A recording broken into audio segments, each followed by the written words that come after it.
నా జీవితంలో జరిగిన కొన్ని సంఘటనల వల్ల నేను ఒక పారానార్మల్ ఇన్వెస్టిగేటర్గా నా కెరీర్ని స్టార్ట్ చేశాను.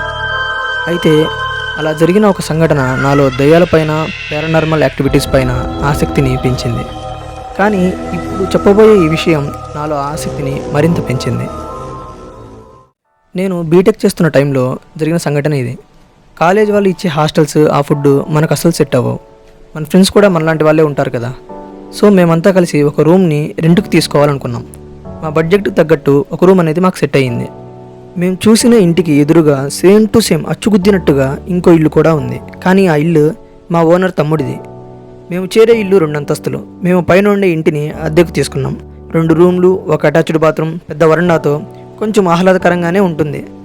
సిటీకి మరియు కాలేజీకి దగ్గరగా ఉండడంతో అన్నిటికీ బాగుంటుందని అనుకున్నాం. రాత్రి అంతా పడుకున్నాక ఎవరో మూలుగుతున్నట్టు శబ్దం వినిపించేది. నాకు ఆ శబ్దం ఎదురింటి నుంచే వస్తుందని అనుమానం. కానీ నా ఫ్రెండ్స్ మాత్రం అదంతా నా భ్రమ అని చెప్పారు. దానితో నేను కూడా ఆ విషయం గురించి ఆలోచించడం మానేశాను. మాకు సెమ్ ఎగ్జామ్స్ అయిపోవడంతో అంతా ఇంటికి వెళ్దామని అనుకున్నాం. కానీ నా ఫ్రెండ్స్లో ఒకటికి సప్లీస్ ఉండడంతో వాడికి నన్ను తోడుగా ఉండమని అడిగాడు. ఎలా ఒక ఎగ్జామే కదా, లేట్ అయితే ఒక రోజు లేట్ అవుతుంది అనేసి నేను కూడా ఒప్పుకున్నాను. మరుసటి రోజు మధ్యాహ్నం నా ఫ్రెండ్ని ఎగ్జామ్ సెంటర్లో డ్రాప్ చేసి రూమ్కి వచ్చేటప్పుడు రోజు రాత్రి వినిపించే మూలుగు శబ్దం గుర్తొచ్చింది. ఎలాగో ఉదయం, రాత్రి కూడా కాదు అనేసి ఒక్కడినే ధైర్యం చేసి వెళ్ళాలని అనుకున్నాను. రూమ్ దగ్గరికి వచ్చాక చూస్తే ఓనర్ కూడా బయట లేడు. ఇదే సరైన సమయం అని అనుకొని ఇంటికి పైన ఉన్న రూమ్లోకి వెళ్ళా. అక్కడ రూమ్ మొత్తం బూజు పట్టి ఉంది. కొన్ని రక్తపు మరకలు, అదేవిధంగా కింద ఎవరిదో మనిషి ఆకారంలో బొమ్మ వేసి ఉంది. ఇదేదో మర్డర్ కేసులా ఉందని అనుకొని వెంటనే మా రూమ్కి తిరిగి వచ్చేసాను.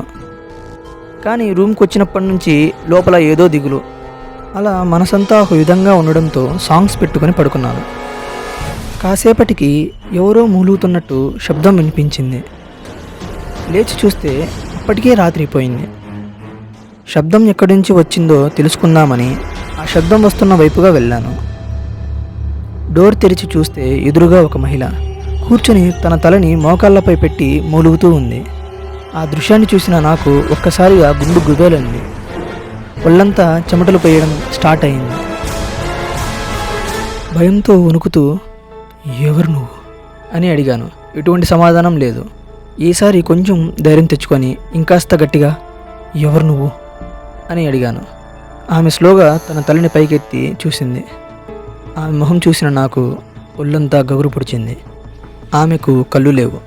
కంటి రంధ్రాల నుంచి రక్తం కారుతుంది. ఆమె నోట్లో గుడ్డ కుక్కి ఉంది.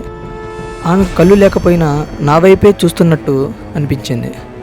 అంతలో ఎవరో వెనక నుంచి భుజంపై చెయ్యి వేసినట్టుగా అనిపించడంతో ఒక్కసారిగా భయం ఎక్కువైపోయి చూస్తే ఇంకా సాయంకాలమే. నా ఫ్రెండ్ ఎదురుగా ఉన్నాడు. ఏంట్రా రూమ్ డోర్ ఓపెన్లోనే పెట్టి పడుకున్నావు? నిద్ర లేపుదామని చేయి వేయగానే ఎవరో చంపినట్టుగా ఎందుకు అలా అరిచావు అని అడిగాడు. జరిగింది కళ అని తెలిసి కొంచెం మనసు తేలికపడ్డా మాట మాత్రం బయటికి రావట్లేదు. కాసేపు ఆగి లగేజ్ అంతా సర్దుకొని బస్టాండ్కి స్టార్ట్ అయ్యాం. బస్టాండ్కి వెళ్ళడానికి ఒక ఆటో తీసుకున్నాం. ఆటోలో వెళ్తుండగా నా ఫ్రెండ్కి జరిగిన విషయం చెప్పా. అది విన్న ఆటో డ్రైవర్ మా వివరాలన్నీ అడిగాడు. మేము ఉండే ఏరియా అని చెప్పాము. ఆ ఆటో డ్రైవర్ చెప్పిన విషయం విని ఇద్దరం చాలా షాక్ అయ్యాం. ప్రియా అనే అమ్మాయికి రవి అనే అబ్బాయికి పెళ్ళి అయ్యింది. ప్రియా ఒక పల్లెటూరు అమ్మాయి. ఆమెకు బ్యూటిషియన్ కోర్స్ అంటే చాలా ఇష్టం. కానీ పల్లెటూరు కావడంతో బ్యూటిషియన్ చేయలేకపోయింది. పెళ్ళి అయ్యాక తన భర్తని అడగగా బయటకు సరే అన్నా లోపల మాత్రం ఇష్టం లేదు. అలా కొన్ని రోజులు గడిచాయి. ఒకరోజు రవి పేరుని తీసుకొని వద్దామని పార్లర్ వద్దకు వెళ్ళగా కొంతమంది ఆకుతాయిలు ఆ పార్లర్లోంచి వచ్చే అమ్మాయిలను చూసి చెడ్డగా కామెంట్స్ చేయడం విన్నాడు. ఈ విషయం గురించి ఎన్నిసార్లు ప్రియతో మాట్లాడినా ప్రియకు మాత్రం బ్యూటిషియన్ కోర్సు ఆపడం ఇష్టం లేదని చెప్పింది.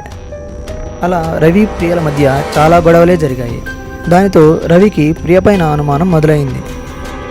కొన్నిసార్లు ప్రియ వేరే అబ్బాయిలతో కొంచెం క్లోజ్గా మాట్లాడడం చూసిన రవికి ఆ అనుమానం ఇంకా ఎక్కువైంది. ఒకరోజు రవి ప్రియతో మాట్లాడుతూ మేడపైన ఉన్న ఇంటికి తీసుకువెళ్తాడు. అక్కడే దాక్కుని ఉన్న రవి వాళ్ళ అక్క ప్రియతలపై గట్టిగా కొట్టడంతో ప్రియ స్పృహ కోల్పోతుంది. ప్రియను కట్టేసి నోట్లో గుడ్డ కుక్కి ఆమె కళ్ళను ఫోర్కుతో పొడుస్తారు. శరీరంపై బ్లేడ్తో కాట్లు పెట్టి కారం చల్లి అతి కిరాతకంగా చంపేస్తారు. నేరం జరిగిన తరువాత రవిని మరియు వాళ్ళ అక్కని కస్టడీలోకి తీసుకున్నారు. ఎంక్వైరీలో తెలిసిన విషయం ఏంటంటే కేవలం ప్రియపైన ఉన్న అనుమానంతో రవి మరియు వాళ్ళ అక్క ప్రియని చంపేశారని చెప్తారు.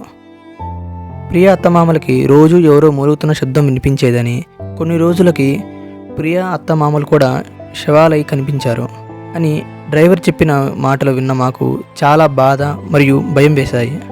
ఒకవేళ ప్రియ ఆత్మ నన్ను ఏదైనా చేయాలి అని అనుకుని ఉంటే నేను ఆ ఇంటికి వెళ్ళినప్పుడే నన్ను చంపేసి ఉండొచ్చు, కానీ అలా చేయలేదు.